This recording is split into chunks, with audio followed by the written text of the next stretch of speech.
नमस्कार दोस्तों, स्वागत है आपका अपना ही यूट्यूब चैनल टुडे एग्जाम पर। दोस्तों, जैसा कि एसएससी के विभिन्न एग्जाम जो 2024 में कराए जाएंगे उनके लिए जो जीके जीएस की सीरीज चलाई जा रही है, जिसमें टोटल 30 वीडियो आने वाली है। उन 30 वीडियो में से आज आप 8वीं वीडियो को वॉच कर रहे हैं। इससे पहले हमने आपको 7 वीडियो प्रोवाइड करा दिया है तथा जो बच्चे पीडीएफ ग्रुप में हैं उनको पीडीएफ भी दे दी गई है। आशा करते हैं कि आप वीडियो देखने के बाद पीडीएफ से रिवीजन भी कर रहे होंगे। देखिए दोस्तों, टुडे एग्जाम का कोई सा भी पीडीएफ ई बुक जो आया है चाहिए तो ये जो मोबाइल नंबर है इस पे आपको सिंपली व्हाट्सअप मैसेज करना है या फिर डिस्क्रिप्शन में लिंक दिया गया है, आप लिंक के थ्रू भी व्हाट्सअप मैसेज करके कंटेंट को प्राप्त कर सकते हैं। आप जहां से भी पेड क्लास पढ़ रहे हैं, लिए हैं, आप आराम से लेके पढ़िए, जहां से भी आपका मन करे पढ़िए। लेकिन फिर बता दूं कि मैं जो कंटेंट दूं, जो आप कंटेंट हमसे लेके पढ़ेंगे उन पे विशेष ध्यान दीजिएगा। थोड़ा एग्जाम में ये जो है बढ़िया लुक आपको देगा जैसा कि आज तक देते आया है।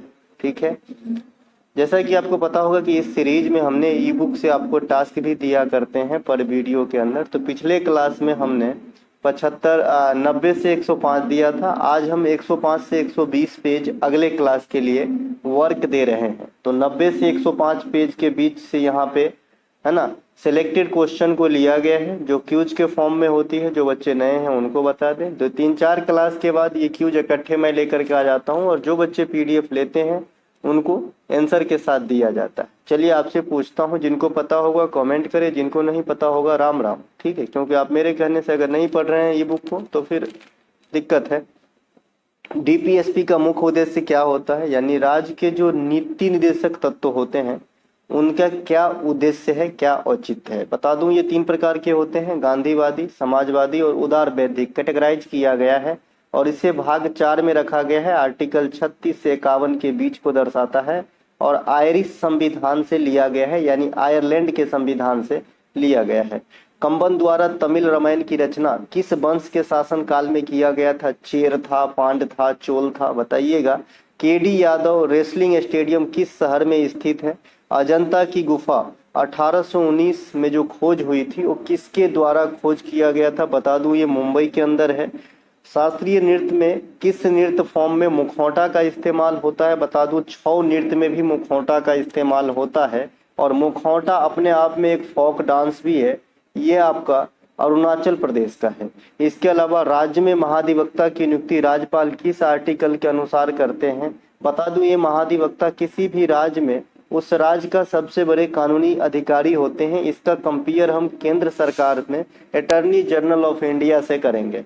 वर्ग की तुलना में है ना, कर्क रेखा की तुलना में, माफ कीजिएगा, भूमध्य रेखा के आसपास तापमान की प्रकृति नेचर कैसी होती है? कम होती है, ज्यादा होती है? क्योंकि इससे पहले हमने प्रेशराइज जो प्रेशर है उससे के रिलेशन में इस प्रकार का बात हमने देख लिया था।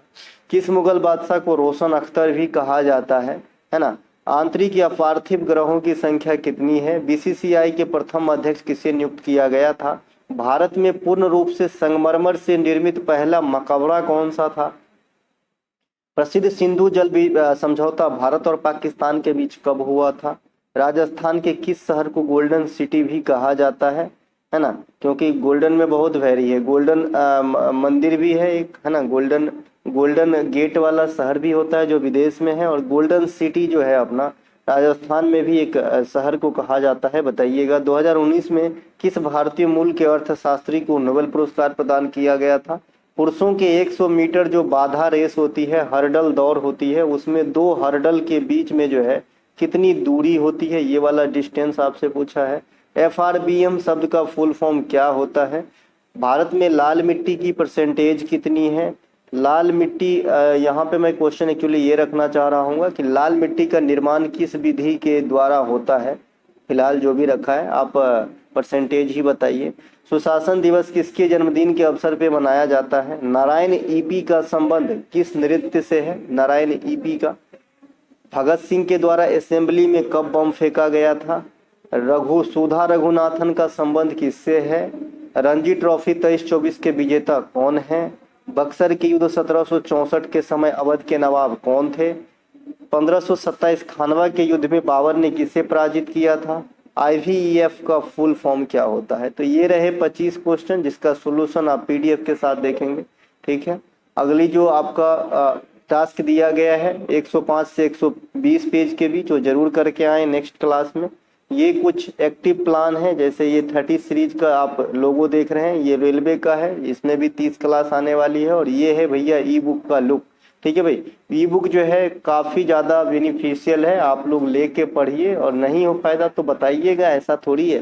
ठीक है कि हवा में बात करेंगे। आपसे ज़्यादा चिंता मुझे है आपके टाइम का और आपका जो है सफलता का, कि भाई अगर कोई मेरे पे बिलीव कर रहा है तो उस पर खड़े उतर पाऊँ। ठीक है, अब ये ई बुक इंग्लिश में भी अवेलेबल है। इसके अलावा कल एक बच्चा टेलीग्राम में एक क्वेश्चन जो है लेट नाइट करीब 9 बजे पोस्ट करता है, चैत्र जात्रा त्योहार किस राज्य की है। कोई टेस्ट सीरीज का स्क्रीनशॉट इन्होंने भेजा था, अब किसका है हमको लग रहा है ओलिव बोर्ड का है शायद। तो चैत्र जात्रा त्योहार जो है आप ई बुक के 201 एक सेकेंड, एक कौन से पेज में है मैं आपको बता दूं। अब कोई बच्चा बोलेगा कि आप इंक्लूड कर दिए होंगे, तो आपके पास पहले से है तो वो तो मैं इंक्लूड नहीं कर पाऊंगा ना, तो उसे देख लीजिएगा, है ना। ये है भाई आपके 220 पेज में, है ना। ये है आपका चैत्र जात्रा त्योहार, ठीक है, दिया गया है, जो उड़ीसा का है। तो ये उड़ीसा का है, उड़ीसा में काफी यात्रा बताया हूँ जी। धनु यात्रा है, चैत्र यात्रा है, भगवान जगन्नाथ रथ यात्रा है। धनु यात्रा को ओपन थिएटर भी कहा जाता है उड़ीसा में, और बाद बाकी बातें हैं तो आप मिला लीजिएगा। तो वहां भी दिया गया था, कोई बड़ा क्वेश्चन नहीं था। चलिए शुरू करते हैं आज का ये क्लास। पहला प्रश्न है हमारा, प्रसिद्ध प्रतिज्ञा आंदोलन का मुख्य उद्देश्य क्या था। देखिए ये प्रतिज्ञा आंदोलन है, ये इंग्लिश में इसलिए नहीं आप लिखा हुआ देख रहे हैं क्योंकि ये पीडीएफ भी बाइलिंगुअल है, अलग अलग भाषा में आपको दिया जाएगा, हिंदी में अलग इंग्लिश में अलग, इसीलिए यहाँ पे लिख के कोई मतलब नहीं है। प्रसिद्ध प्रतिज्ञा आंदोलन का मुख्य उद्देश्य क्या है, बाल विवाह को निषेधित करना। जिस प्रकार से आप बाल विवाह अधिनियम एक बार अलग से आप देखे थे कि भाई 1929 में आया था, है ना, उसी प्रकार से जो प्रतिज्ञा आंदोलन है ये भी बाल विवाह पे ही अंकुश लगाने के लिए भारतीय राष्ट्रीय कांग्रेस का ही एक प्रकोष्ठ, एक जो है कह सकते हैं आप एक संस्था के तौर पे काम किया कि भाई इसको जो है प्रतिज्ञा आंदोलन चलाने के लिए इसे अपॉइंट किया गया, और ये किस पे अंकुश लगाता है, बाल विवाह पे। ठीक है, इसमें जो मेन नेता रहे श्री महादेव गोविंद रानाडे और रघुनाथ राव रहे। तो कल हो के अगर कोई आपसे पूछे कि भाई प्रतिज्ञा आंदोलन किसके द्वारा चलाया गया, तो महादेव गोविंद रानाडे और रघुनाथ राव के द्वारा। बाल विवाह अधिनियम 1929 में आया था, अमल इस पे होने लगा था 1930 में। ठीक है, 1929 से 2-3 चीज और मैं आपको बताया था। एक तो लाहौर अधिवेशन बताया था आपको, जिसमें हमने पूर्ण स्वराज की मांग करी थी, है ना, पूर्ण स्वराज की मांग करी थी, और जवाहरलाल नेहरू साहब इसकी अध्यक्षता कर रहे थे।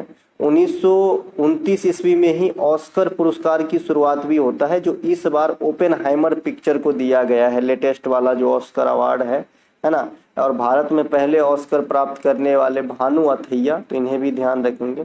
इनके अलावा जो 1929 है इसमें लता मंगेशकर का जन्म भी होता है, क्योंकि लता मंगेशकर से काफी क्वेश्चन पूछे जाते हैं, इसीलिए ये भी बताना सही है। चलते हैं आगे। विधवा पुनर्विवाह अधिनियम 1856 में आते हैं। इसमें ज्यादातर जो योगदान है ईश्वर चंद्र विद्यासागर साहब का है। विधवा पुनर्विवाह संघ 1861 में महादेव गोविंद रानाडे के द्वारा जो है बसाया जाता है। ये दोनों अलग अलग चीज हैं, दोनों एग्जाम में आ चुके हैं। एक तो सीजीएल में आए हैं जो 2 नंबर पॉइंट में आप देख रहे हैं, संघ वाला। इसके अलावा प्रसिद्ध प्रार्थना समाज के संस्थापक आत्माराम पांडुरंग और महादेव गोविंद रानाडे, ये दोनों के सहयोग से 1867 में बंबई में हुआ था। जहां जहां महादेव गोविंद रानाडे हैं सभी पॉइंट को यहाँ पे आपको दिखाऊंगा। दहेज निषेध अधिनियम ये 1961 में लागू हुआ था। दहेज आज भी जानते हैं आप क्या होता है, डॉरी। इसके अलावा प्रसिद्ध स्वदेशी आंदोलन बंगाल विभाजन, है ना, ये 1905 में चलाया गया था। चूंकि स्वदेशी आंदोलन ही बंगाल विभाजन के जो है विरुद्ध में ही चलाया गया था। एक क्वेश्चन आपसे पूछा जाता है कि निम्न में से कौन से आंदोलन में महात्मा गांधी शरीक नहीं हुए थे, तो ये वाला ऑप्शन इसमें स्वदेशी आंदोलन ही होता है, क्योंकि महात्मा गांधी 1915 में जब लौटे ही थे अफ्रीका से, तो 1905 में कैसे इंडिया में पार्टिसिपेट करेगा किसी आंदोलन, है ना। तो ये बात भी आपको ध्यान रखना है। इसके अलावा प्रसिद्ध भारत छोड़ो आंदोलन, क्रिप्स मिशन की विफलता, जब क्रिप्स मिशन में जो भी तय किया गया था वो पर खरे नहीं उतर पाए, तो भारत छोड़ो आंदोलन चलाया गया 1942 के दौरान। 8 अगस्त को स्टार्ट हुआ था, इसे अगस्त क्रांति भी कहते हैं, और इसी में डू और डाई का नारा महात्मा गांधी के द्वारा दिया गया था। एक क्वेश्चन आपसे पूछा जाता है कि भारत छोड़ो आंदोलन के दौरान महात्मा गांधी की लेडी सहयोगी, तो अरुणा अशरफ अली का नाम आता है। ये बात भी आपको ध्यान रखना है। अगला प्रश्न है, संगीत नाटक अकादमी फेलोशिप अवार्ड में कुल कितनी नगद राशि दी जाती है? देखिए, संगीत नाटक अकादमी फेलोशिप अवार्ड, एक आपने जो मेरा ई बुक लिए होंगे तो उसमें जो कलाकारों की जो प्राइज है और ईस्वी है कि कब मिला है, तो कई सारे कलाकार की जो साहित्य अकादमी, पद्मश्री, पद्म भूषण, पद्म विभूषण और आपका संगीत नाटक अकादमी, ये 4 फेमस होते हैं नृत्य और कला के क्षेत्र में, है ना। तो जो संगीत नाटक अकादमी वाला आपका जो सेक्शन है, उसके नीचे कहीं जगह आप एफ लिखा देखे होंगे। उस एफ का मतलब और कुछ नहीं, फेलोशिप है, यानी उन कलाकार को संगीत नाटक फेलोशिप अवार्ड दिया गया है। ठीक है भाई। तो जो फेलोशिप अवार्ड है उसमें 3 लाख की राशि दी जाती है, और जो सिंपल वाला संगीत नाटक अकादमी पुरस्कार होता है उसमें 1 लाख रुपए की राशि दी जाती है। तो आई होप दोनों बात आप समझे। जो सीधा सीधा जैसे लाइफ टाइम अचीवमेंट और सीधा सीधा पुरस्कार होता है ना, वैसे ही आप इसे समझ लीजिएगा। जो संगीत नाटक अकादमी फेलोशिप है वो हायर पुरस्कार है ना। कंपेयर करें अगर संगीत नाटक सिंपल वाला अवार्ड से, तो सिंपल वाले में 1,000 रुपया दिया जाता है और फेलोशिप वाले में 3 लाख, और सिंपल वाले में 1 लाख, 1,000 कहा जाता है ना। लाख होता है भाई, 1 लाख और 3 लाख, है ना। संगीत नाटक अकादमी की स्थापना 1953 में किया गया था। यह मिनिस्ट्री ऑफ कल्चरल विभाग से संबंधित है, तो इसे भी ध्यान रखेंगे, है ना। संगीत नाटक अकादमी के अध्यक्ष की नियुक्ति भारत के राष्ट्रपति के द्वारा 5 वर्षों के लिए किया गया था, और पहले अध्यक्ष कौन थे? पीवी राजमन्नार साहब। ठीक है, पीवी राजमन्नार साहब। ये दिल्ली में स्थित है। ललित कला अकादमी की स्थापना तत्कालीन शिक्षा मंत्री मौलाना अबुल कलाम आजाद के द्वारा 1954 में किया गया था। बहुत सारे ऐसे चीज है जिसमें हमारे राजनेता को ही फाउंडर माना गया। जैसे अगर आप बात करें कि भाई बीआरओ के जो संस्थापक है वो कौन है, तो देश के प्रथम प्रधानमंत्री पंडित जवाहरलाल नेहरू ही बीआरओ के फाउंडर माने जाते हैं। ठीक है। जैसे अगर बात करें कि Indian Olympic committee, Indian OIOC, Indian Olympic committee, इसके फाउंडर कौन है? तो सर दोराबजी टाटा है। ठीक है। और जो फाउंडर है वही जनरली प्रथम अध्यक्ष भी होते हैं, तो ये ध्यान रखेंगे। ये बीआरओ का 1960 में हुआ था, और इंडियन ओलंपिक कमेटी की स्थापना 1927 में हुआ था। इसके अलावा कथक नृत्य केंद्र, यह संस्थान दिल्ली के अंदर है, 1964 में जो है आपका स्थापित हुआ था। संगीत नाटक अकादमी पुरस्कार में 1 लाख रुपए दी जाती है। साथ में ताम्रपत्र और अंग वस्त्रम, ये दोनों में कॉमन है। चाहे तो आप फेलोशिप ले लो, चाहे तो आप सीधा वाला संगीत नाटक अकादमी पुरस्कार आपको मिलेगा। अगर सीधा वाला मिलेगा तो सिर्फ इनामी राशि जो है वो घट जाता है, 1 लाख रुपया रखे। बाद बाकी ताम्रपत्र और अंग वस्त्रम, इसमें भी ताम्रपत्र और अंग वस्त्रम फेलोशिप अवार्ड में भी दिया जाता है। बस यही फर्क है कि 2 लाख रुपया ज्यादा मिलेगा। ठीक है। इसके अलावा जो दूसरी बात होती है, जो फेलोशिप अवार्ड है उसके एक बॉन्ड है कि भाई इतने ही लोगों को दिया जा सकता है एक साथ। ठीक है। लेकिन पहले वाले में बॉन्ड नहीं है संगीत नाटक अकादमी पुरस्कार में। 18वें तीरंदाजी विश्व कप 2024 में भारत के लिए किस महिला ने व्यक्तिगत स्वर्ण पदक जीता? चूंकि एक ही महिला है, एकमात्र महिला है जिन्होंने व्यक्तिगत कैडर में गोल्ड जीती इस तीरंदाजी वर्ल्ड कप के अंदर। ठीक है भाई। देखिए, सबसे पहले बच्चे ये कंफ्यूज हो जाते हैं कि कौन सा तीरंदाजी वर्ल्ड कप साहब। एक तो तीरंदाजी और एक निशानेबाजी, ये कोई एक बार नहीं होते हैं, इसके कई चरण होते हैं। जैसे आपने क्रिकेट वर्ल्ड कप अभी देखा, ODI क्रिकेट वर्ल्ड कप, तो आपको पता है ये 4 साल में एक बार होगा, और एक बार हुआ बात खत्म, 4 साल के बाद दिखेंगे फिर। लेकिन ये जो खेल हैं, जो तीरंदाजी हो गया, आर्चरी हो गई, जो निशानेबाजी हो गई, शूटिंग हो गई, इनके कई सारे चलते रहते हैं। जो चेस हो गया है ना, ये सब कई बार चलते रहते हैं।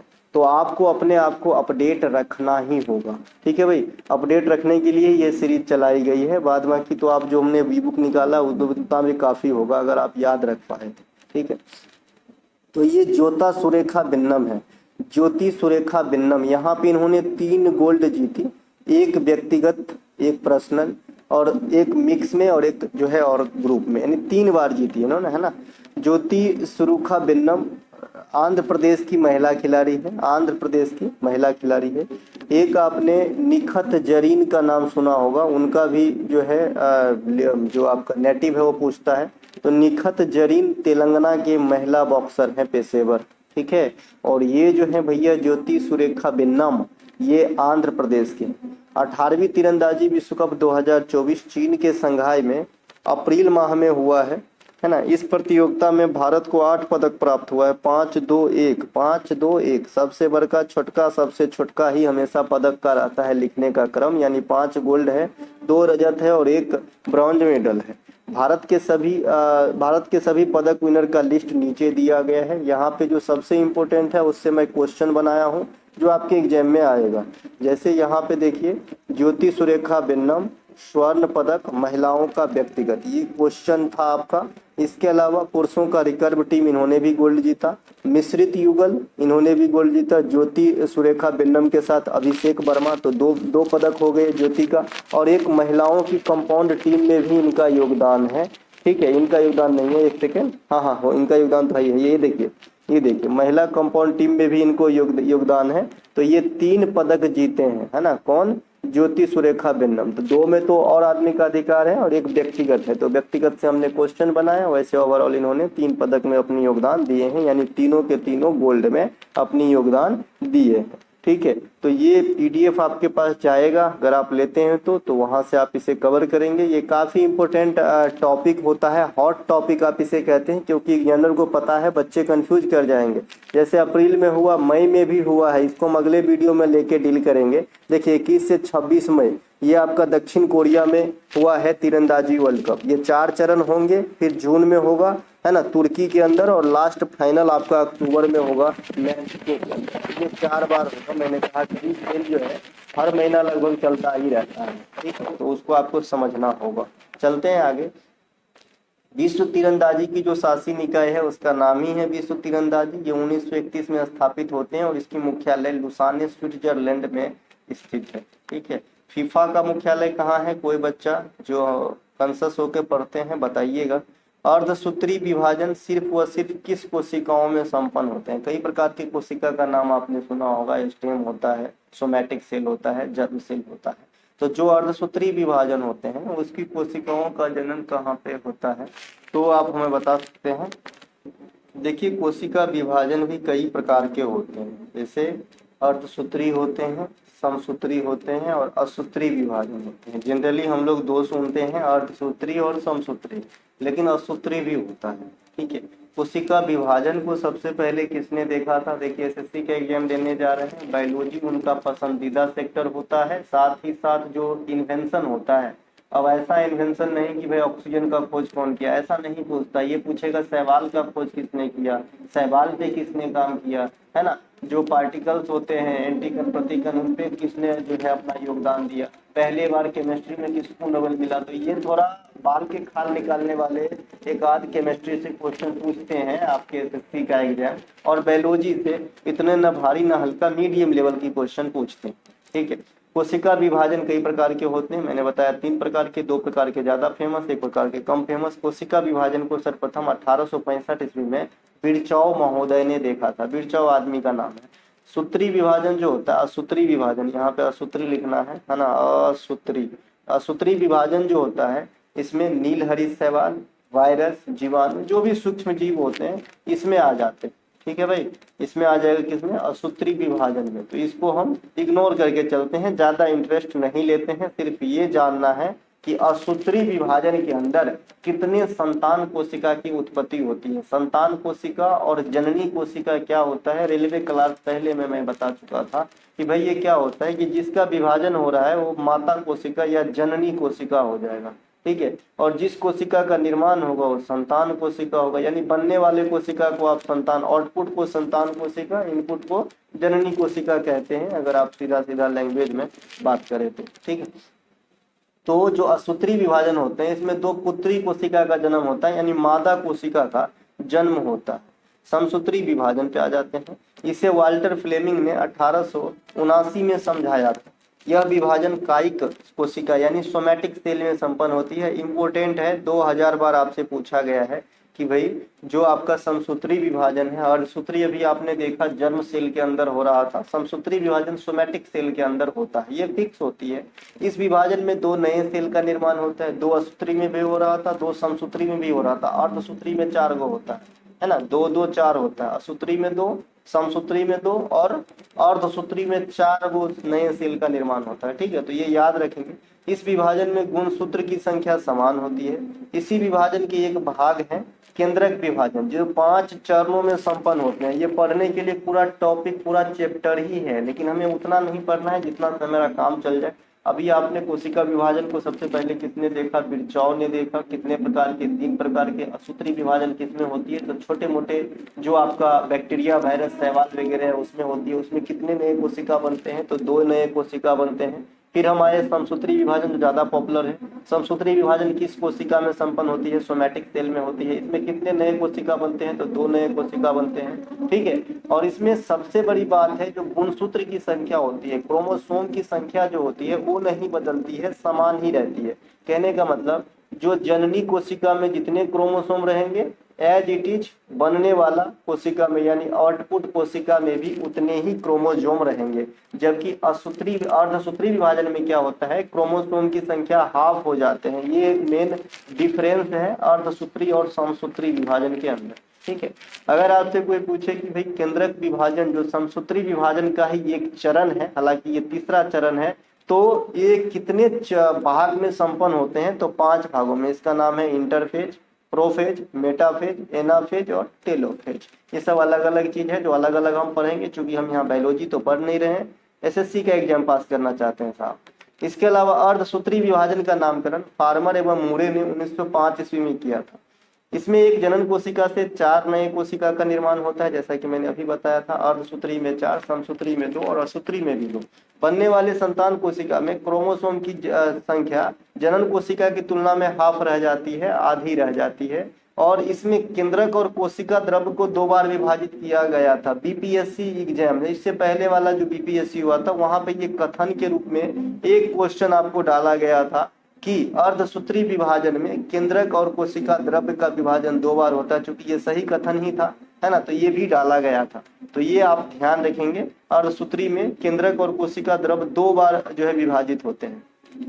इसके अलावा कोशिका की खोज रॉबर्ट हुक ने 1665 ईस्वी में किया था। जीवित कोशिका की खोज ल्यूवेन हॉक ने 1674 ईस्वी में किए थे। ये ईस्वी भी डायरेक्ट पूछा जाता है। कोशिका जीवन की सबसे सूक्ष्म क्रियात्मक इकाई है, इसे ध्यान रखेंगे। कोई भी जीव है उसमें सेल पाए जाएंगे, सेल से अंग बनते हैं, अंग से एक सिस्टम, सिस्टम से कोई एक जीव कहलाता है, जैसे अपन, है ना। इसके अलावा पादप कोशिका में कोशिका भित्ति और पिगमेंट की उपस्थिति पाई जाती है। ये पिगमेंट क्लोरोफिल समझ लीजिएगा, और भी कई प्रकार के होते हैं, है ना, लेकिन क्लोरोफिल, क्योंकि वर्णक जो है रंगीन भी होते हैं और रंगहीन भी होते हैं। जैसा कि मैंने आपको पढ़ाया हो, जो जड़ के नीचे जो तना, जो मिट्टी के नीचे जो जड़ है वो क्या रंगीन है? रंगहीन वाला होता है, वहां नहीं होता। जो रंगीन होता है वो क्लोरोफिल होता है, जो प्रकाश संश्लेषण में उपयोगी होते हैं। और पिगमेंट कई प्रकार के होते हैं जिनके अलग अलग उपयोग हैं। ठीक है, तो ये पिगमेंट भी और ये भित्ति भी, ये जो है ना सिर्फ पादप कोशिकाओं के अंदर होती है। ये जंतु कोशिका में नहीं पाए जाते हैं, अपने में क्लोरोफिल नहीं पाए जाते, नहीं तो हम लोग भी हरा हरा हो जाते। ठीक है, इसके अलावा पादप कोशिका में कोशिका भित्ति पेड़ पौधे को क्या करते हैं? स्ट्रक्चर और मजबूती प्रदान करने का काम करता है। ये पिछले एग्जाम में भी आके गया है ये वाली पॉइंट, है ना। इसके अलावा कोशिका भित्ति यानी सेल वॉल जो है, ये मैं आपको बताया था कि भाई जो है इनकी भी बनावट अलग अलग होते हैं। ये डिपेंड करता है कि वो सेल किस प्रकार के हैं, यूकेरियोटिक है कि प्रोकैरियोटिक है। प्रोकैरियोटिक और यूकेरियोटिक में कौन गरीब है? तो प्रोकैरियोटिक हमेशा गरीब होता है। इसमें बहुत सारे चीज की अभाव होती है, जैसे माइटोकॉन्ड्रिया, है ना, न्यूक्लियस यानी सेंट्रल, ये सब भी नहीं होते, है ना, गोल्जी, इसके अलावा लाइसोसोम भी नहीं होते, लेकिन राइबोसोम होते हैं। ठीक है, तो ये सब नहीं होते हैं आपके सेल वॉल के अंदर। तो प्रोकैरियोटिक में ये जो कोशिका भित्ति है ये आपका बने होते हैं प्रोटीन और कार्बोहाइड्रेट के, प्रोटीन और कार्बोहाइड्रेट के। जबकि जो यूकेरियोटिक है इसमें सेलुलोज के बने होते हैं। तो ये बात भी आपको ध्यान रखना है। चलते हैं हम आगे। कोशिका के अध्ययन को हम साइटोलॉजी कहते हैं, ये बात सभी को पता ही होगा, क्योंकि अध्ययन वाला एक छोटा सा वीडियो बना दिया था, वहां से बाहर आपको 1 वर्ड सब्स्टिट्यूशन में भी नहीं आएगा अगर अध्ययन से क्वेश्चन पूछता है तो। डिजिटल शक्ति 4.0 नामक योजना किस संस्था के द्वारा चलाया गया है? राष्ट्रीय महिला आयोग के द्वारा चलाया गया है डिजिटल शक्ति 4.0 योजना। राष्ट्रीय महिला आयोग की स्थापना है ना। राष्ट्रीय महिला आयोग अधिनियम 1990 के तहत 1992 में किया गया है। इसके वर्तमान अध्यक्ष रेखा शर्मा है। कौन है? रेखा शर्मा है इनके वर्तमान अध्यक्ष। तो ये बात भी आपको ध्यान रखना है। जो डिजिटल शक्ति योजना है कोई आज का योजना नहीं है। आजकल आपने देखा होगा 2.0 चैनल लोग खोलते हैं, 3.0 खोलते हैं, एक्चुअली वो होता है। तो ये भी खोलते हैं, तो ये क्या होता है? नेक्स्ट एडिशन सेम चीज का। तो वैसा ही है, डिजिटल शक्ति पुरानी योजना है, फोर्थ, इसका चौथा चरण की शुरुआत जो है अभी लेटेस्ट में हुआ है, जो आपके चर्च में है। और इसका उद्देश्य है महिलाओं को साइबर स्पेस में जागरूकता देना या कौशल प्रदान करना। शक्ति योजना एक अलग योजना है। इस योजना की शुरुआत नाबार्ड के द्वारा किया गया था, है ना। माफ कीजिएगा, शक्ति योजना जो है ई शक्ति नाबार्ड के द्वारा किया गया था। देखिए यहाँ पे शक्ति योजना जो है एक कर्नाटक राज्य में सरकार के द्वारा चलाया गया है, सिद्धारमैया के द्वारा। यह योजना निःशुल्क ट्रेवलिंग करवाती है किसको? महिलाओं को, वहाँ के सरकारी बसेस में। इसके अलावा ई शक्ति योजना ये नाबार्ड के द्वारा चलाया गया था। ये क्या होता है? तो देखिए ई शक्ति योजना का काम है जो स्वयं सहायता समूह है उनके वर्करों में पारदर्शिता लाने से संबंधित है ई शक्ति योजना। नाबार्ड की स्थापना छठी पंचवर्षीय योजना 12 जुलाई 1982 को हुआ था। छठी पंचवर्षीय योजना की अवधि 1980 से 85 थी, है ना। तो इसी में 82 और बीच में ही रहेगा, तो ये छठी पंचवर्षीय योजना में आ जाएगा। और ये शिवरामन समिति की अनुशंसा पे इसे बसाया गया था। ये कृषि सेक्टर में सर्वोच्च संस्था है, इसकी हेडक्वार्टर मुंबई में है और वर्तमान अध्यक्ष इनके केवी सजीव है। आरबीआई के द्वारा चलाई गई प्रमुख योजना में अभी जो चर्च में है ये है पीआईडीएफ, है ना। पीडीएफ नहीं है, ये पीआईडीएफ है, पेमेंट इंफ्रास्ट्रक्चर डेवलपमेंट फंड। इस योजना की कार्यकाल को बढ़ा दी गई है 2025 तक। तो ये अभी चर्च में है, आरबीआई का योजना है। आरबीआई का जो ये योजना है इसका क्या उद्देश्य है कि जो पूर्वोत्तर भारत है, जम्मू कश्मीर लद्दाख वाला एरिया है, यानी जो मेन भारत से थोड़ा सा अलग है ना, तो उनमें जो है भुगतान स्वीकृति में बुनियादी ढांचा को व्यवस्थित करना या सुदृढ़ करना। ठीक है भाई, जैसे आपने पूर्वोत्तर के लिए केंद्र में योजना भी चलाया गया था। इसके अलावा रिजर्व बैंक ऑफ इंडिया की स्थापना हिल्टन यंग आयोग के द्वारा 1935 में किया गया था। इसकी राष्ट्रीयकरण 1949 में किया गया था। हेडक्वार्टर मुंबई में है, वर्तमान अध्यक्ष शक्तिकांत दास है। रिजर्व बैंक ऑफ इंडिया के प्रमुख कार्यों में कमर्शियल बैंक को लोन देना है, नोट छापना है, मौद्रिक नीति बनाना है, प्रतिभूतियों की लेन देन करना है, एमएफआई कंपनियों को रेगुलेट करना है। ये सब इतने काम है रिजर्व बैंक ऑफ इंडिया के मेन काम में आते हैं। एमएफआई कंपनी वही सूक्ष्म वित्त ऋण जो प्रदान करवाता है। जैसे हम ऑटो रिक्शा खरीदने जाते हैं तो उसके पीछे लिखा हुआ रहता है ग्रामीण बैंक मुजफ्फरपुर द्वारा वित्त प्रदत्त। ठीक है, तो वो भी एक सूक्ष्म लोन है, लेकिन सूक्ष्म लोन देने वाले कई सारे कंपनी भी है, जैसे एयू माइक्रो फाइनेंस है, इक्विटास है, कुछ जीवन है ना। तो ये सब को जो रेगुलेट कौन करता है? तो आरबीआई करता है। वायसराय के कार्यकारी परिषद के नियुक्त होने वाले भारतीय सदस्य कौन थे? तो सत्येंद्र प्रसाद सिन्हा। ये एक अलग चीज है, ये संसद न समझिएगा। ये वायसराय की जो कार्यकारी परिषद हुआ करता था उसमें नियुक्त होने वाले प्रथम भारतीय सत्येंद्र प्रसाद सिन्हा। वायसराय की कार्यकारी परिषद में नियुक्त होने वाले पहले भारतीय सत्येंद्र प्रसाद सिन्हा। उस समय अंग्रेज वायसराय मिंटो सेकेंड थे, है ना। यही मिंटो है जिनके काल में 1909 में एक अधिनियम पारित किया गया जिसे मॉर्ले मिंटो रिफॉर्म भी कहा जाता है।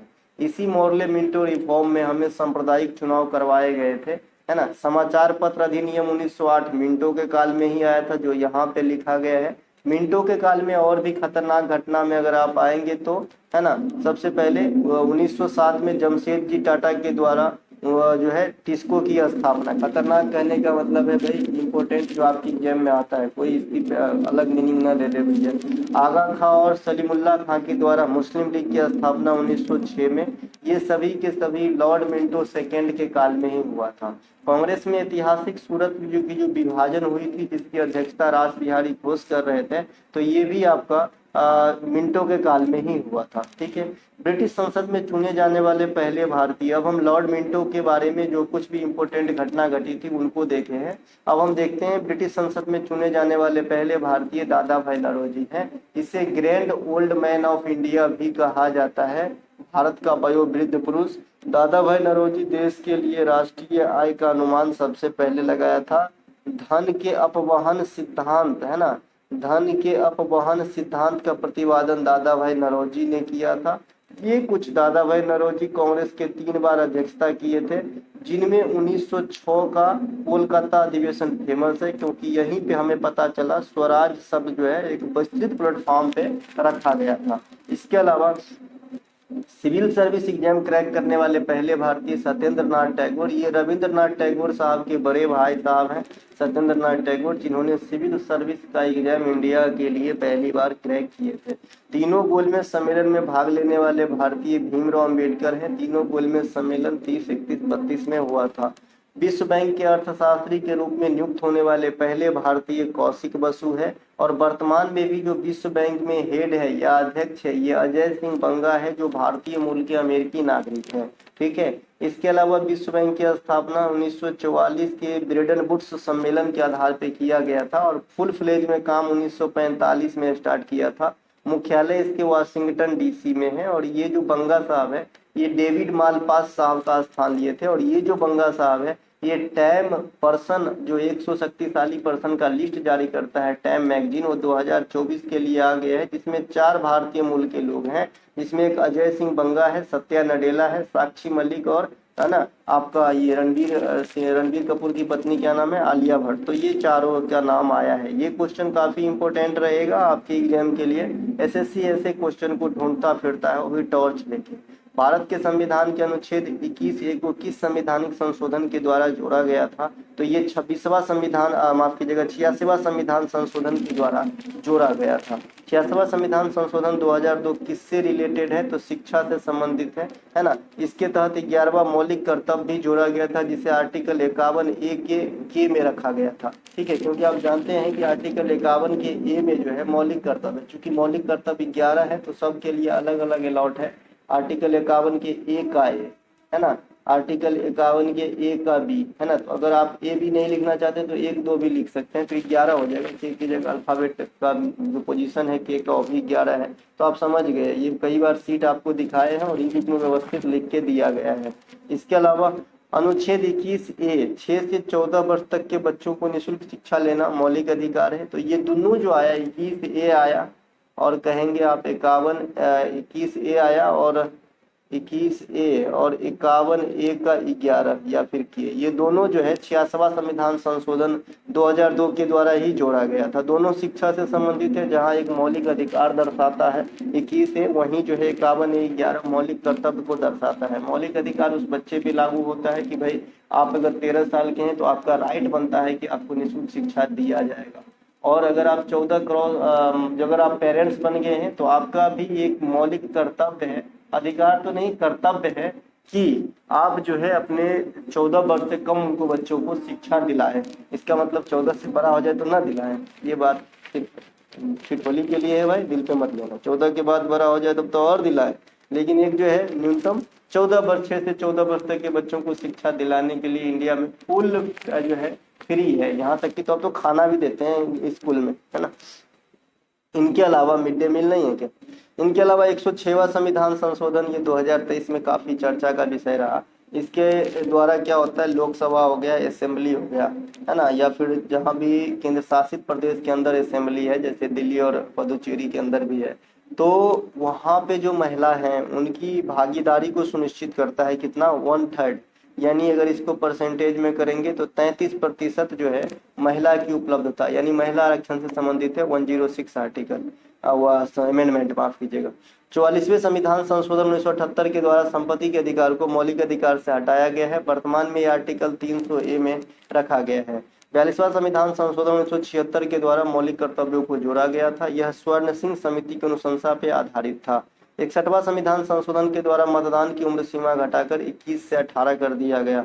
इसके अलावा संविधान संशोधन की जो प्रक्रिया है ये दक्षिण अफ्रीकी संविधान से प्रेरित है, और इसे आर्टिकल 368 के द्वारा हम किसी भी चीज को अमेंडमेंट में जोड़ते हैं या संशोधित करते हैं।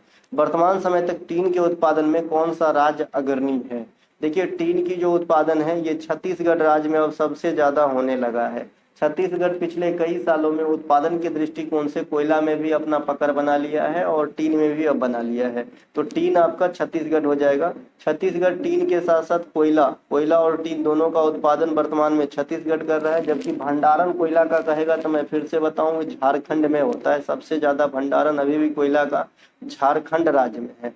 विश्व में सबसे अधिक कोयला और टीन का उत्पादन चीन में ही होता है। यहाँ भी छत्तीसगढ़ इंडिया में एक ही राज्य और दुनिया में भी एक ही देश चीन, जो कोयला और टीन दोनों का जो है सबसे ज्यादा उत्पादन वर्तमान समय में कर रहा है। हीरा, तांबा, मैग्नीज, है ना, ये तीनों का उत्पादन में अब मध्य प्रदेश पहला स्थान हो गया है। हीरा तो आप सभी जानते होंगे, तांबा कुछ पिछले साल में, और मैगजीन को भी अब ये ले लिया अपने अंडर। यानी अब तीनों जो है सबसे ज्यादा उत्पादन मध्य प्रदेश राज्य के अंदर होगा। एकदम लेटेस्ट डाटा है ना। इसके अलावा nickel, chromite, platinum, iron, iron और मतलब लौह अयस्क और बॉक्साइट, ये 5 चीज जो है ये उड़ीसा राज्य टॉप पे है। इसे भी ध्यान रखेंगे। उड़ीसा, है ना, बादाम पहाड़ी, वहाँ पे सबसे ज्यादा आयरन ओर का खनन होता है। अगर आपसे कहे कि भाई लौह अयस्क का निर्यात सबसे ज्यादा कौन से बंदरगाह से होता है, तो मारमू मारमा गाओ इस प्रकार से जो बंदरगाह है, जो जुआरी नदी के समीप गोवा के अंदर है, तो इस बंदरगाह से सबसे ज्यादा लौह अयस्क यानी आयरन ओर का निर्यात होता है, उत्पादन उड़ीसा में होता है।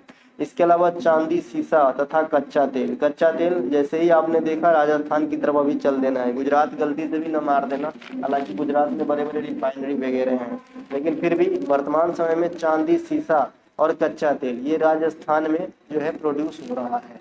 इसके अलावा सोना के उत्पादन में एकमात्र एकाधिकार कर्नाटक राज्य का है। केजीएफ पिक्चर आपने देखा होगा, कोलार गोल्ड फील्ड, है ना। प्राकृतिक गैस के उत्पादन के मामले में असम देश में पहला है।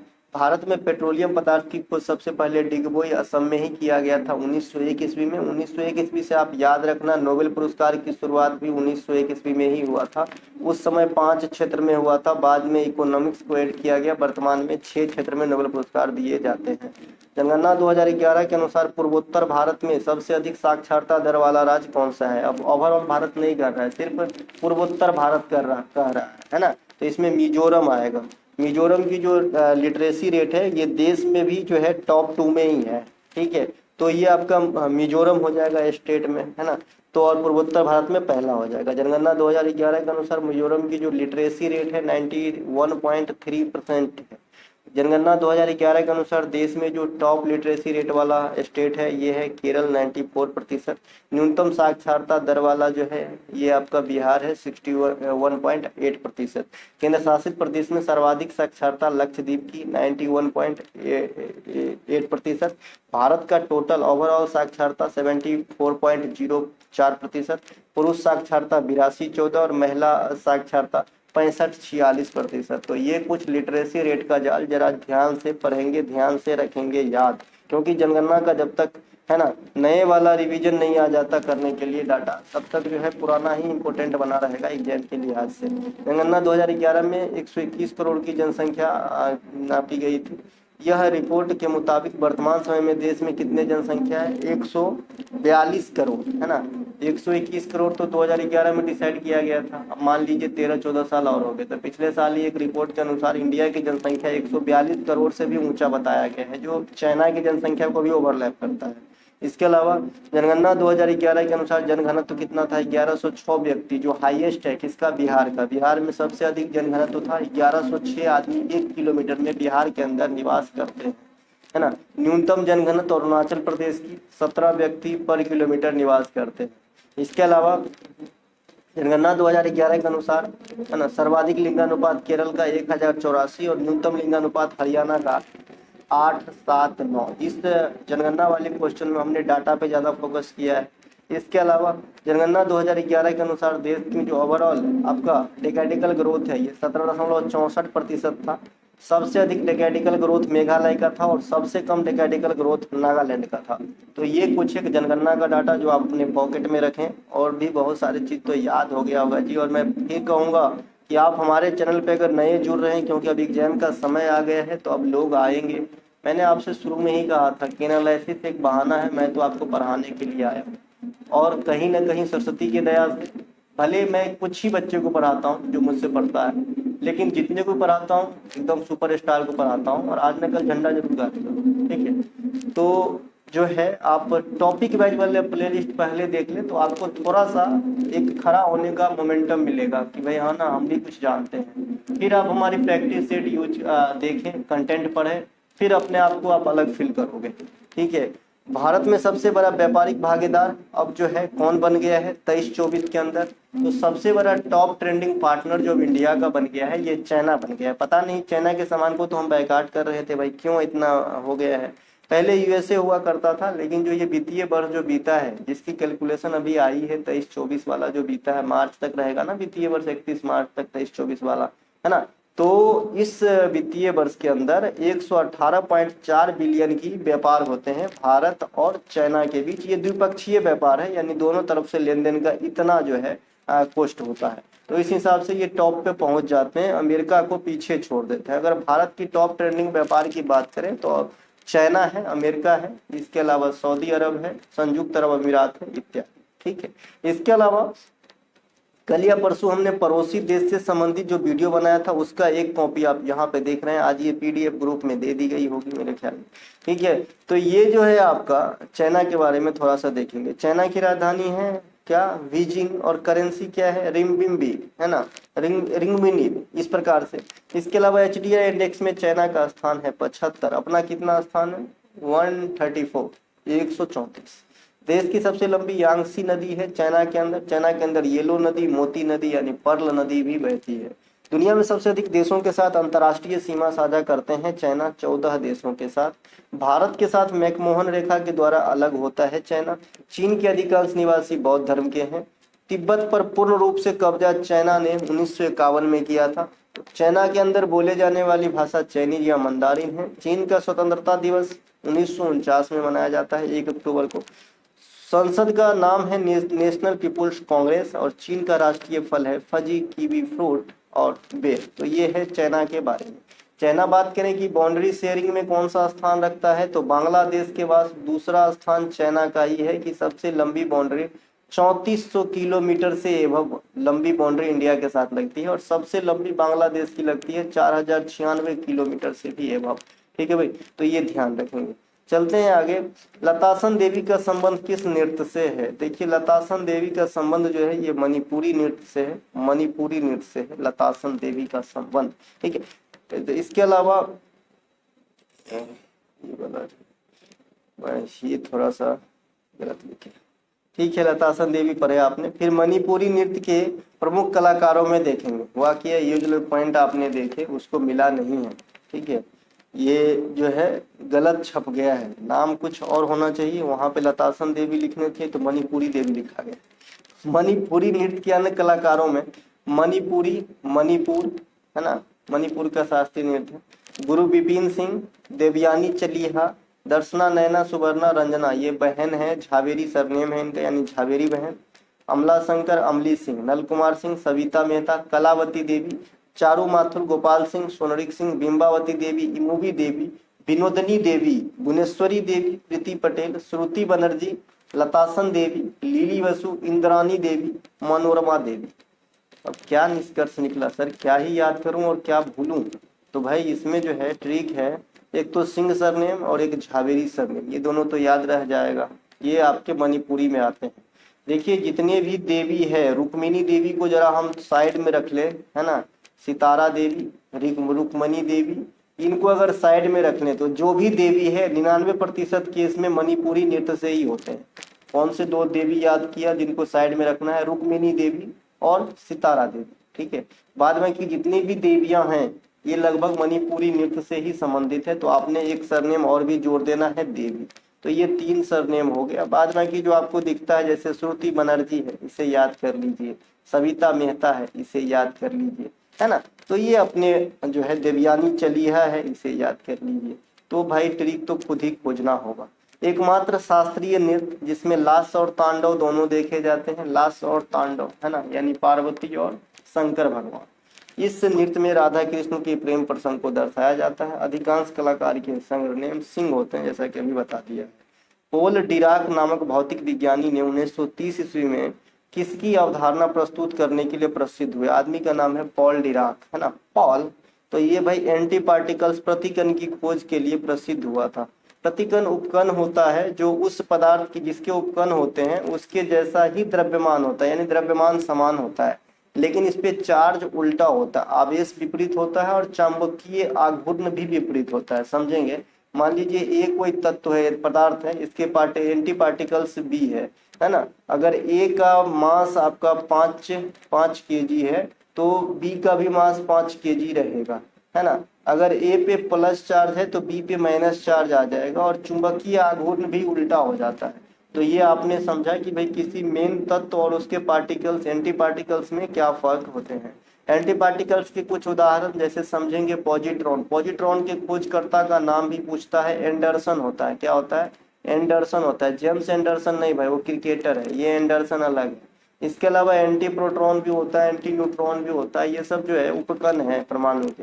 रदरफोर्ड 1911 ईस्वी में नाभिकीय परमाणुवाद की खोज की, इसीलिए कहते हैं न्यूक्लियस। इसके अलावा जॉन डाल्टन ने सबसे पहले परमाणु पे काम किया 1808 में। इन्होंने परमाणु को अविभाज्य बताया। इनके बाद में इलेक्ट्रॉन, प्रोटॉन, न्यूट्रॉन की खोज अलग अलग वैज्ञानिकों के द्वारा किया गया था। तो तब जब किया गया तो विभाज्य हुआ, है ना। इनके अलावा विलियम रैमजे ने 1895 में हीलियम गैस की खोज की थी। यह एक अज्वलनशील गैस होता है, इसीलिए इसे वायुयान की टायर और भी टायर वगैरह में, गुब्बारा इत्यादि में भरे जाते हैं। इसके अलावा गोताखोरों के द्वारा सांस लेने में भी इसका इस्तेमाल किया जाता है।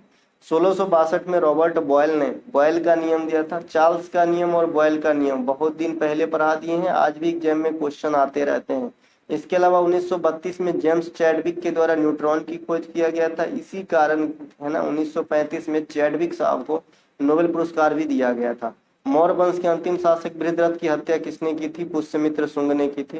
पुष्यमित्र शुंग जो है शुंग वंश के संस्थापक भी है। मौर्य वंश की स्थापना चंद्रगुप्त मौर्य ने नंद वंश के अंतिम शासक धनानंद को हरा के चाणक्य के सहायता से किए थे, है ना। प्रसिद्ध लेखक मेगास्थनीज जो है ये मौर्य वंश के दरबार में ही रहते थे, जिन्होंने इंडिका नामक ग्रीक भाषा में पुस्तक लिखे।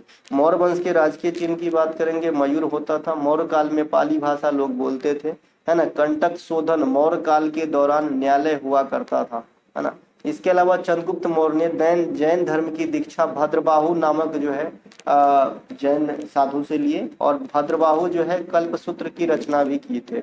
मौर्य काल में तांबा के जो सिक्का होता था उसे मशक कहा जाता था, और जो चांदी के सिक्का हुआ करता था उसे पन्न कहा जाता था। इस प्रकार से है पौ बरका नौ।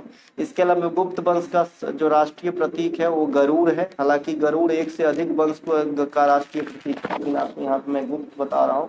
इस वंश के संस्थापक श्री गुप्त थे। नालंदा विश्वविद्यालय के संस्थापक कुमार गुप्त प्रथम है। गुप्त वंश के अंतिम शासक विष्णु गुप्त को माना जाता है, और पोस्ट में आप स्कंद गुप्त भी देख रहे हैं। देखिए विष्णु गुप्त जो है ये फेमस शासक नहीं हुए, ठीक है, ये जो है फेमस शासक नहीं हुए, तो इसीलिए कभी कभी आप विष्णु गुप्त भी देखेंगे और स्कंद गुप्त भी देखेंगे। स्कंद गुप्त एक फेमस शासक है क्योंकि इनके काल में हुनों का आक्रमण झेला गया गुप्त शासकों के द्वारा, ठीक है। हुनों का आक्रमण किसके काल में हुआ था? तो स्कंद गुप्त के काल में हुआ था। और समुद्रगुप्त को भारत का नेपोलियन कहा जाता है ना। समुद्रगुप्त के दरबारी कवि का नाम भी पूछा जाता है, कवि हरिसेन होता है, ठीक है, जिन्होंने प्रयाग प्रशस्ति की रचना भी की थी, ये भी पूछा जाता है। तो ये सब ध्यान रखेंगे। सिक्के पे बीना बजाते हुए गुप्तकालीन शासक समुद्रगुप्त को ही दर्शाया गया है। मार्च 2024 में अरुणाचल प्रदेश स्थित प्रसिद्ध सेला सुरंग का उद्घाटन किसने किया? प्रधानमंत्री नरेंद्र मोदी ने सेला सुरंग का उद्घाटन किया। यह बीआरओ निर्मित जो है एलएसी की सीमित यानी लाइन ऑफ एक्चुअल कंट्रोल, जो भारत चाइना के बीच सीमा जैसा है ना, अरुणाचल प्रदेश के समीप भी है। तो यह अरुणाचल प्रदेश में तेजपुर से तवांग घाटी को जोड़ेगा। आपने तेजपुर गंगाजल पिक्चर में देखा होगा, ठीक है। तो अरुणाचल प्रदेश में वो बिहार वाला तेजपुर आता है। इसके अलावा बीआरओ की स्थापना जवाहरलाल नेहरू 1960 ईस्वी में किए थे। प्रथम अध्यक्ष भी यही थे। बीआरओ का जो मेन काम है सीमावर्ती इलाके में रोड बनाना, उसकी रख रखाव करना। इससे पहले 10 जनवरी 2024 को प्रधानमंत्री नरेंद्र मोदी ने इंडिया की सबसे लंबी ब्रिज अटल सेतु का उद्घाटन जो है आपका कहाँ पे किए हैं? तो मुंबई के अंदर अरब सागर पर स्थित ब्रिज है। 21.8 किलोमीटर लंबी ब्रिज, जो इस समय भारत की सबसे लंबी ब्रिज है ना। लेकिन अभी भी मैं बता दूं कि नदी पर सबसे लंबी ब्रिज पूछेगा तो अभी भी आपको भूपेन हजारिका ही मारना है। छत्तीसगढ़ में दिवाली के बाद, है ना, यादव समुदाय के द्वारा कौन सा नृत्य किया जाता है? तो राउत नाचा। छत्तीसगढ़ में दिवाली के बाद एक त्योहार होता है देवउठौनी एकादशी। इसी देवउठौनी एकादशी के उपलक्ष्य में राउत नाचा त्योहार वहाँ के यादव समुदाय के द्वारा जो है किया जाता है। छत्तीसगढ़ के अन्य प्रमुख लोक नृत्य और त्योहारों में आएंगे तो बस्तर दशहरा 75 दिनों तक मनाया जाता है। सुआ पंथी, पाली, राउत नाचा, पंडवानी, पोला, गोंचा, हरेली, गेंडी, याद रखिएगा गेंडी है ना, गेंडी, ये भी छत्तीसगढ़ में किया जाता है नृत्य है। तो ये सभी के सभी छत्तीसगढ़ के त्योहार और नृत्य हो गए। गोंचा महोत्सव जो है इसमें भगवान जगन्नाथ की रथ यात्रा निकाली जाती है। पोला महोत्सव जो है इसमें बैल वगैरह की पूजा की जाती है। पंडवानी की तीजनबाई फेमस थी, आप सभी जानते हैं। राउत नाचा के लिए 2023 में आपको पद्मश्री दिया गया था, बताया था किसको दिया गया था। तो सब कुछ अपने आप में खास है, बस थोड़ा सा ध्यान देने की जरूरत है। आप रिलेट करके पढ़ेंगे काम बनेगा। मणिपुर में याओसांग फेस्टिवल के अवसर पर थवल चोंगवा नृत्य किया जाता है। यह 5 दिनों तक चलता है। याओसांग ये मणिपुर में होली के जैसा फेस्टिवल है। राजस्थान में गंगौर फेस्टिवल के अवसर पे घूमर नृत्य किया जाता है। वैसा नहीं कि गंगौरे के अवसर पे किया जाता है, लेकिन एक विशेष आकर्षण का केंद्र बनता है, गंगौर में किया ही जाता है, ऐसा है। तो इसीलिए इसका क्वेश्चन बन जाता है कि किस फेस्टिवल के अवसर पे किया जाता है। अब जैसे बैंड पार्टी की जो डांस है वो शादी में भी हो जाते हैं, किसी की बर्थडे हो तो भी बैंड पार्टी आ जाता है। तो ऐसा थोड़ी है कि जो अंग्रेजी बाजा है वो सिर्फ शादी में आएगा, समझ रहे हैं ना। तो थोड़ा सा इंक्रीज करना पड़ेगा आपको लेवल सोचने की, है ना। यह नृत्य गोल चक्कर में की जाती है। किस नृत्य की बात हो रही है? घूमर की। इसमें महिला भाग लेती है, आपने देखा है। इसके अलावा यह भील समुदाय की महिला सबसे पहले शुरू की थी, देवी सरस्वती को जो है खुश करने के लिए। ठीक है, यहाँ पे थोड़ा सा चेंज करना है जो आपका जो हाँ, तो जो घूमर त्योहार है वो किस घूमर नृत्य है वो किस त्योहार के अवसर पे होती है? तो आपको हो गए भाई, है ना, गंगौर फेस्टिवल के अवसर पे। ठीक है, तो जो गंगौर फेस्टिवल है वो कितने दिन तक चलती है? तो 16 से 18 दिनों तक चलती है। ये बात हमने आपको पहले ही बता दिया है। गंगौर राजस्थान की प्रमुख त्योहारों में से है। इसके अलावा एक घोड़े मोरनी नृत्य है। ये नृत्य भी आपके लिए पुराना जो है होना चाहिए, क्योंकि बहुत बार बताए हैं। ये घोड़े मोरी नृत्य जो है, घोड़े मोरनी, ये गोवा राज्य से संबंधित है। गोवा में उत्सव होता है सिग्मो, ये होली के जैसा उत्सव है। और इसी उत्सव के अवसर पे ये वाला नृत्य किया जाता है, घोड़े मोरनी नृत्य। गांव घर में भी आपने घोड़ा डांस देखा होगा, पहले शादी विवाह में आता था कि घोड़ा का मुंह लगा रहता था पेट के सामने, मतलब आगे ऐसा, है ना। इसके अलावा बनारस में दिवाली के बाद एक देव दिवाली का त्यौहार मनाया जाता है। बनारस में मसान होली भी खेली जाती है ना। मणिकर्णिका घाट है बनारस के अंदर, वहाँ पे। इनके अलावा तमिलनाडु में पोंगल त्योहार के समय जल्लीकट्टू नामक खेल का आयोजन किया जाता है। इसमें क्या है ना, बैलों को छोड़ दिया जाता है, सांडों को, और फिर पकड़ा जाता है। इसके अलावा रविन्द्रनाथ टैगोर को नाइटहुड की उपाधि किस ब्रिटिश महाराज के द्वारा दिया गया था? तो ये किंग जॉर्ज पंचम के द्वारा दिया गया था रविन्द्रनाथ टैगोर साहब को, है ना, आपका नाइटहुड की उपाधि। और महात्मा गांधी को केसर ए हिंद की उपाधि दिया गया था। और ये दोनों ही उपाधियां, दोनों ही लोग जालियांवाला बाग हत्याकांड 13 अप्रैल 1919 ईस्वी को मतलब जालियांवाला बाग हत्याकांड के कारण वापस कर दिया था, है ना। तो रविन्द्रनाथ टैगोर को 1915 में किंग जॉर्ज पंचम के काल में नाइटहुड की उपाधि दी गई थी। इसके अलावा रविन्द्रनाथ टैगोर प्रथम एशियाई व्यक्ति हैं जिन्होंने 1913 में साहित्यिक नोबेल पुरस्कार प्राप्त किए थे गीतांजलि राइट के लिए।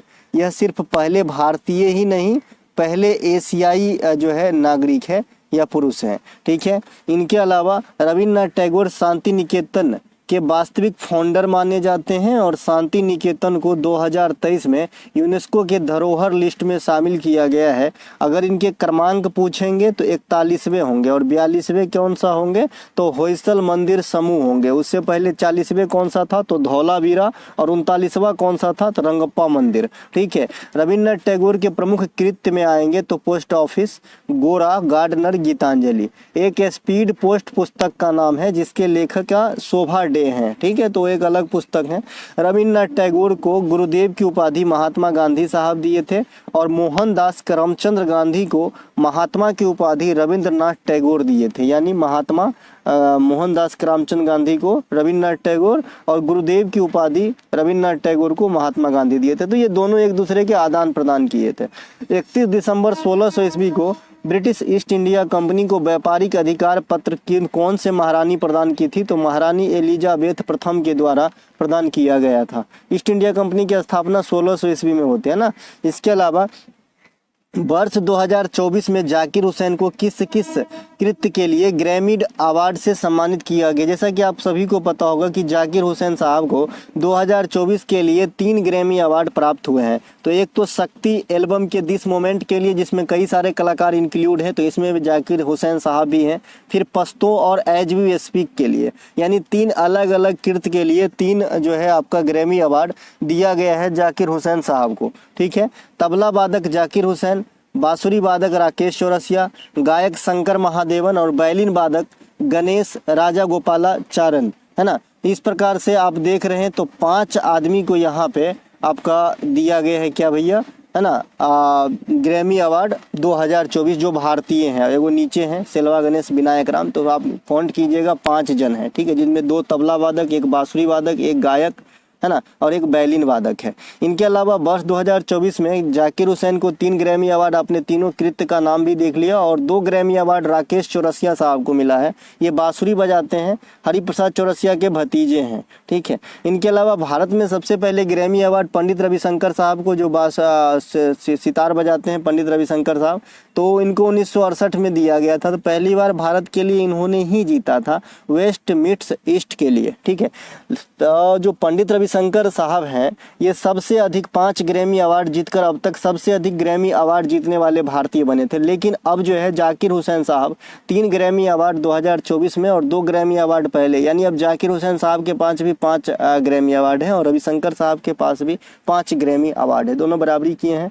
1999 में पंडित रविशंकर साहब को भारत रत्न भी दिया गया था। इनके अलावा ग्रैमी अवार्ड जीतने वाले 5 पहली भारतीय महिला जो हैं ये तन्वी शाह हैं। ठीक है।